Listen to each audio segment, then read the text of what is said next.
I love this game! Уважаеми зрители, представям на вашето внимание екипа претендент за Купа Рали. За участниците, пряко ангажирани с подновяване на застраховки и последващо проследяване на плащания по дължими вноски, е ясно, че процесът е времеемък и ангажиращ. Затова решихме да приемем предизвикателството на Рали. Сформирахме отбор. Направихме разбор на наличната техника, установихме, че разполагаме с най-важното – двете системи. Трябваше ни само механизъм, с който да изчистим тромавата игра.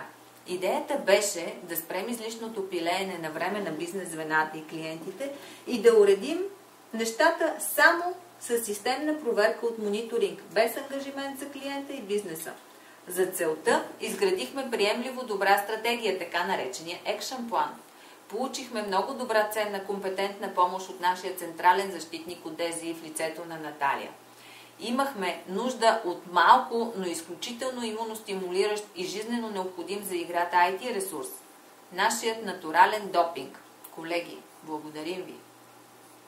Наталия прие поканата и ни разкри много хитри финтове и множество неподозирани досега комбинации от системата INSYS. А след като реализирахме функционалност по автоматично приключване на задачите без намеса на бизнес звената, целта беше достигната. Какво постигнахме? Постигнахме бързина. Съкратихме време на участниците в процеса и на това. Изградихме много важна зависимост с възможността, която ни дава INSYS. И определено целта е да доразвием идеята, защото ние можем.